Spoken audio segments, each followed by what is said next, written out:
The control room of Hydrolink infrastructure smelled like burnt coffee and warm electronics at 2:47 a.m. Red alarm lights washed over everything in slow, angry pulses. Marcus Hale, 42, broad shoulders, always the first one to stand when things went wrong, shot up from his swivel chair so fast his coffee hit the console and spread like dark blood. "Jesus," he breathed. Priya Singh, 29, night shift data lead, already had the schematic zoomed in. Her voice came out calm, but tight, like someone holding a scream behind her teeth. Sector 7. Main artery pressure dropping fast. Valves 12 to 15. They're not answering commands. We're getting close to a full rupture, Marcus. At the far corner, under the dim glow of the legacy terminal, sat Elias Thorne. 58. Gray at the temples, hands steady even now. 31 years with Hydrolink. He'd started when the company was still called Coastal Water Authority and most of the pipes were hand-welded. He didn't jump. He just leaned forward, slowly, like a man listening to an old friend whisper something important. His eyes moved over the raw telemetry, the stuff the fancy new AI dashboard smoothed away and hid. "Harmonic interference," he said. "Quiet. Certain. From the new substation tie-in last month. Check the excitation logs on transformer B4. You'll see the 47 Hz ripple building." Marcus turned. "You sure?" Elias didn't answer right away. He typed 4 commands in quick succession. Old-school green text blooming on the black screen. Numbers shifted. A pattern appeared. "I'm sure," he said finally. "The AI is chasing its own tail, overcycling the pumps to compensate. That's what's cracking the old joints. We need to isolate Sector 7 manually, drop the excitation current on B4 by 12%, and shift load to the auxiliary ring main. Now." Priya was already moving. "Field Team Alpha, this is Control. Prepare for manual isolation at Junction 7C. Elias is sending the sequence." Jamal and Riley, the other 2 on shift, snapped into their roles without question. They trusted Elias the way you trust gravity. For the next 43 minutes the room became a quiet machine. Alarms softened. Pressure curves flattened. Elias stayed at his terminal, one hand on the mouse, the other resting on the edge of the desk like he was steadying a heartbeat. He remembered nights like this from 20 years ago. Standing in rain up to his thighs, flashlight between his teeth, turning valves by hand while the city slept. Back then there was no AI to blame. Just the pipe, the water, and the man who knew which bolt was about to shear. At 3:38 a.m. the lead field tech radioed back. "Isolation complete. Fracture confirmed. Hairline, 14 meters past valve 14. We got lucky." Marcus exhaled hard through his nose. "Good work, everyone." "Elias, that was textbook." Elias only nodded once. He was already backing out of the override sequence, making sure it logged cleanly. Then Marcus's phone lit up. He glanced at the screen, face changing. "Director Klein," he said to the room. "He wants an 0800 briefing. All hands." But he specifically asked for Elias to come in early. Priya looked over. "Now? After this?" Marcus shrugged, but it was a tired shrug. "Upstairs doesn't wait for the pipes to cool down." Elias powered off his terminal. He felt it then, a small, cold weight settling behind his breastbone. Not anger. Not yet. Just recognition. The same feeling he'd had in 2011 when they replaced the last of the mechanical chart recorders with screens. Progress, they called it. He stood, joints popping quietly. "I'll be there." By 7:50 a.m. the conference room smelled of fresh whiteboard markers and expensive aftershave. Harlan Klein, 46, always in tailored navy, voice like polished stone, sat at the head of the table. 2 HR people flanked him, folders open, pens poised. "Elias," Klein began, gesturing to the empty chair. "Thank you for coming in." And thank you for last night. You prevented what could have been a multi-million-liter spill. The board's been briefed. They're grateful. Elias sat. Slowly. Grateful is nice. But the harmonics aren't gone. We need a full audit on B4's grounding grid. The dampers we installed aren't matched to the old conduit resonance. It'll happen again. Klein nodded, the kind of nod people give when they've already decided the answer. That's actually why we're here early. He slid a single sheet of paper across the polished wood. Hydrolink is restructuring for efficiency. The predictive AI platform has matured. We've reduced critical incidents by 37% in the last 18 months. The board's directive is clear. Phase out specialized legacy roles where the system can carry the load. Elias read the page without touching it. Early retirement. Enhanced severance. Full pension. Health coverage extended. Effective. Immediately. He looked up. Immediately. His voice was soft. Almost curious. While the fracture is patched with temporary sleeves. While the excitation logs still show drift. Klein leaned forward. Just enough to show empathy without feeling it. We have a transition protocol in place. Priya's been shadowing you for 2 years. The Singapore consultants arrive tomorrow. They've handled systems twice our size. This isn't a reflection on your work, Elias. It's math. Overhead reduction funds the next upgrade cycle. Elias stared at the paper for a long moment. He thought of Sarah, gone 7 years now, how she used to leave little post-it notes on his lunchbox. Come home before the pipes do. He thought of the night in '98 when the East Reservoir overflowed and he'd stood in freezing water for 6 hours, manually bleeding pressure so the nursing home on Maple didn't flood. He thought of Priya's quick mind, and how she'd never once smelled scorched cable insulation at 4 a.m. and known exactly which junction box was about to arc. Okay, he said at last. One word. Flat. The HR woman smiled gently. We'll escort you to your desk to collect personal items. Your access will be deactivated at 10 o'clock. Elias stood. No handshake offered. None asked for. As he walked down the corridor, past the control room door, he heard Marcus inside giving the update. Elias is stepping away. Company decision. We're shifting to full AI protocol plus consultants. Let's stay sharp. Priya's voice, small, almost lost under the hum of servers. What about his handover notes? The USB he left.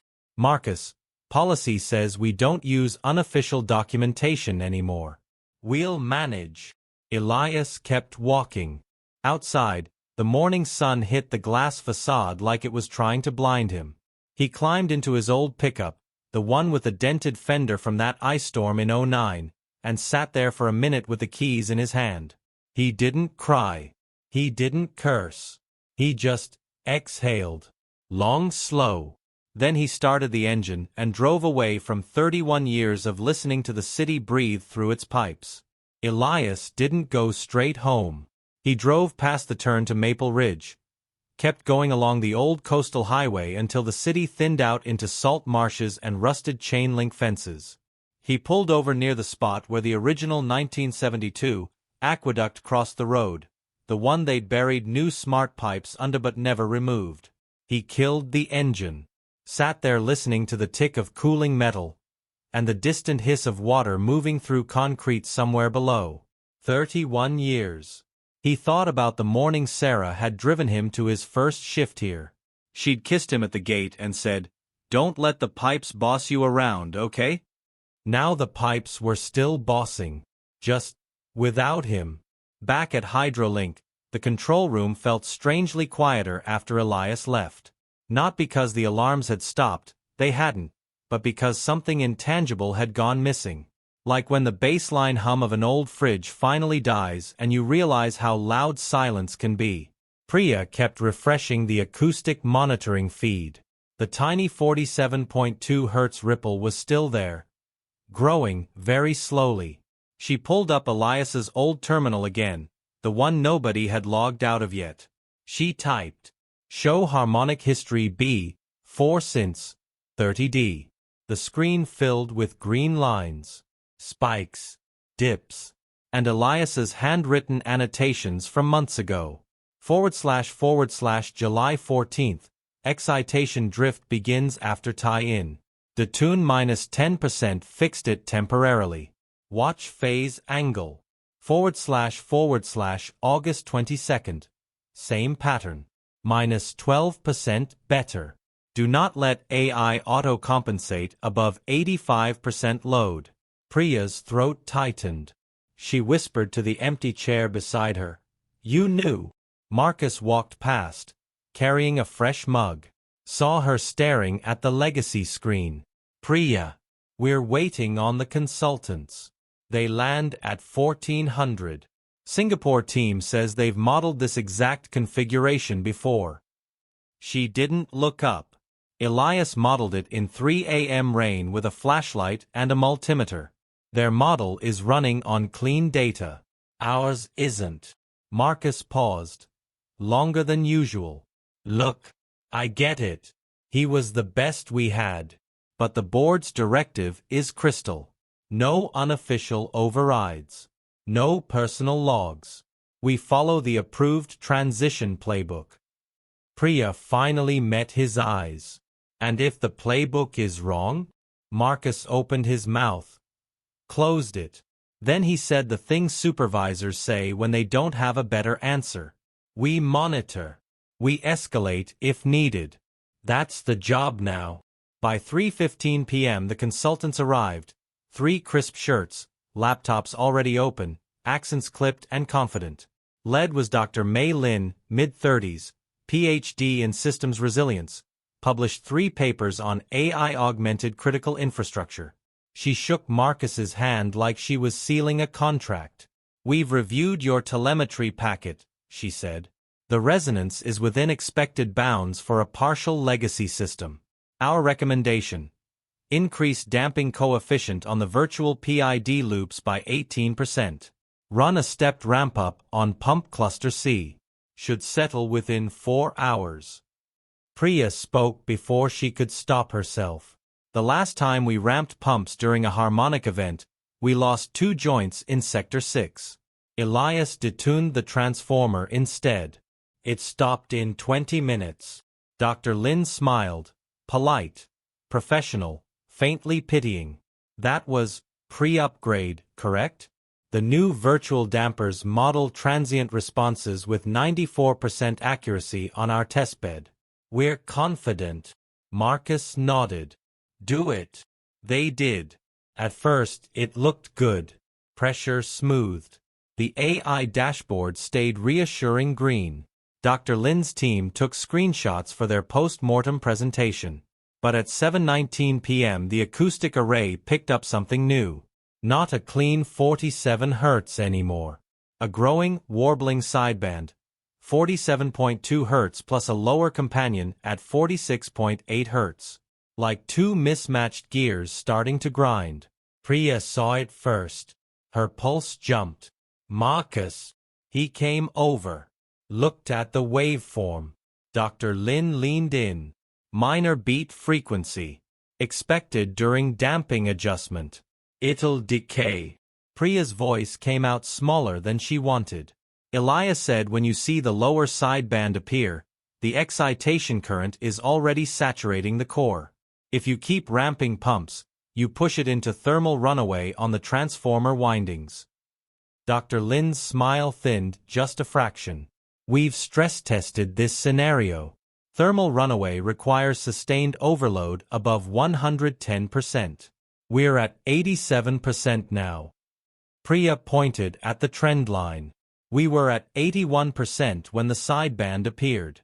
It's climbing. The AI is interpreting the vibration as demand variance and adding more speed." Silence in the room for 3 full seconds. Marcus looked between them. Then at the clock. "Call the field team. Prep for visual inspection on transformer B4. And someone pull Elias's USB." just to cross-check. Priya moved before anyone could countermand. She found the small black drive still in the legacy terminal's port. Plugged it into her station. A folder opened, personal, do not distribute. Inside, not just notes. Scanned photos from 1998. Elias knee-deep in floodwater, hand on a valve wheel, face streaked with mud. A younger Marcus beside him, grinning despite the cold. Hand-typed tables. Phase angle versus temperature logs from 15 years. A single text file titled, Things the AI Still Doesn't Hear. She opened it. First line.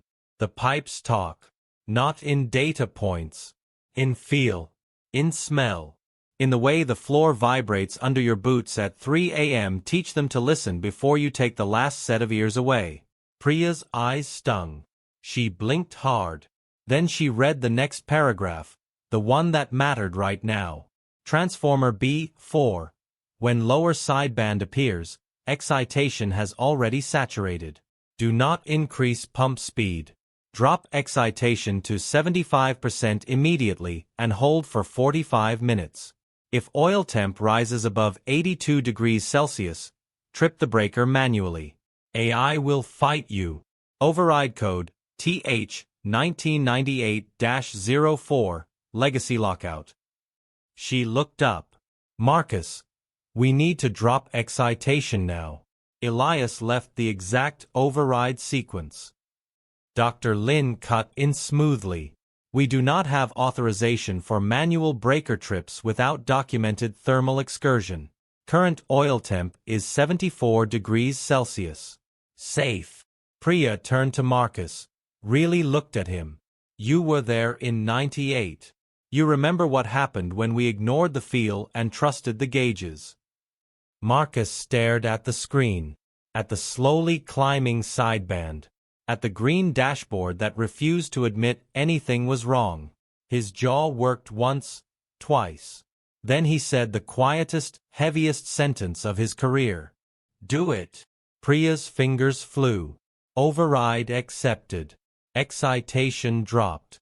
The warbling sideband froze, then began, very slowly, to fade. Dr. Lin watched in silence.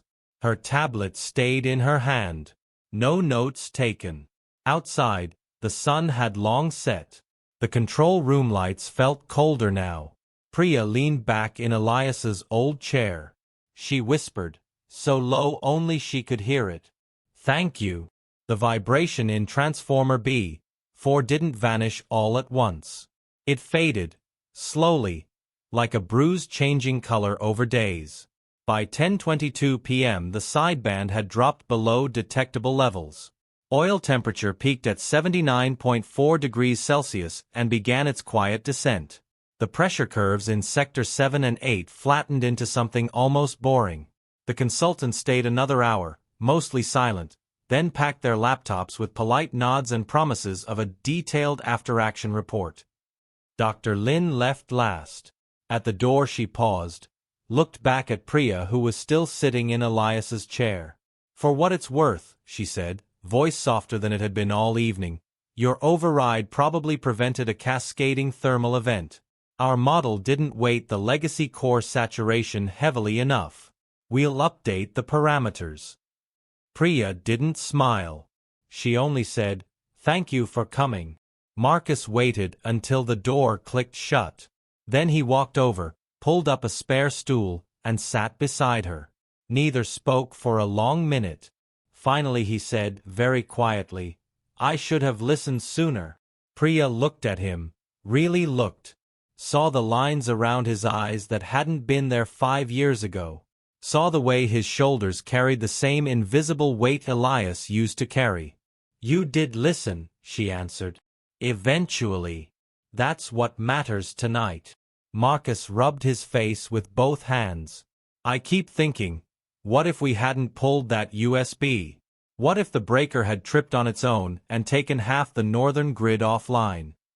Priya didn't answer right away. She opened the text file again.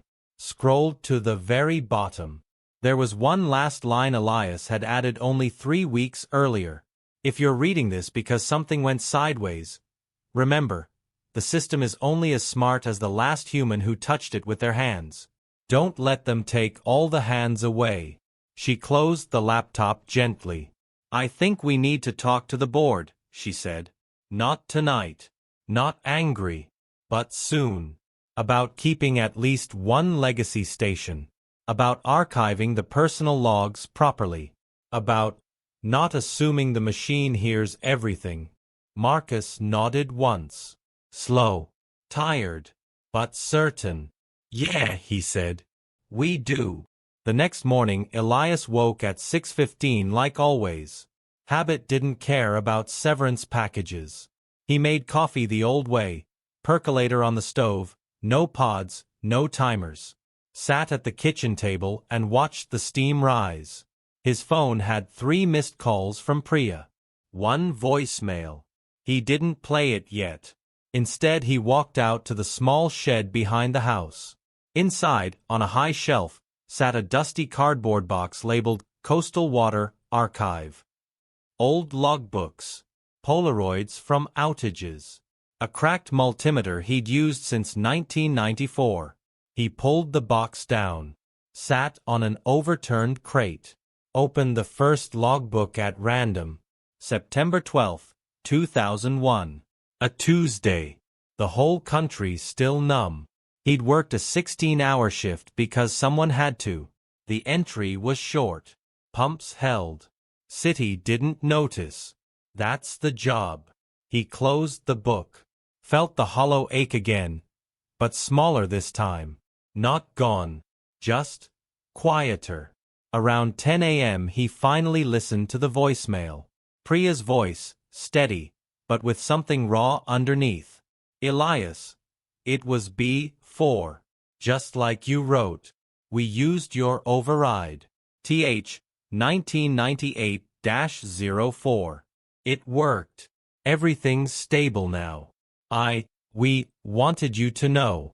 And thank you. Not just for last night. For all of it. If you ever want to come by, even just for coffee, the legacy terminal is still here. No one's touched it. We're going to fight to keep someone like you around. Or at least the things you left behind. Take care, okay? He sat with the phone in his hand for a long time. Didn't cry. But his eyes burned a little. The good kind of burn. 3 weeks later Hydrolink issued a quiet internal memo. Subject: Enhanced Legacy Knowledge Preservation Protocol. Key points buried in the legalese. 1 full-time, senior infrastructure historian position to be created. All personal technical logs from retiring specialists to be reviewed and archived under controlled access. Mandatory quarterly manual override familiarization drills for all control room staff. Budget line item for maintaining 1 legacy command terminal in active standby. The memo didn't mention Elias by name. It didn't have to. Priya forwarded it to him with no comment. Just a single emoji at the end. Folded hands. Elias read it on his porch one evening. Sun going down over the marshes. He smiled. Small, private, the kind no one else sees. Then he typed back 2 words. Good enough. He hit send. Set the phone down. Picked up his coffee. Listened to the distant steady rush of water moving through pipes he no longer controlled, but still understood better than almost anyone alive. And for the first time in weeks, the hollow place behind his ribs felt a little less empty. Not full, but enough. Because the lesson wasn't loud. It wasn't a courtroom speech or a viral resignation letter. It was quieter. More stubborn. Modern systems can do a great many things.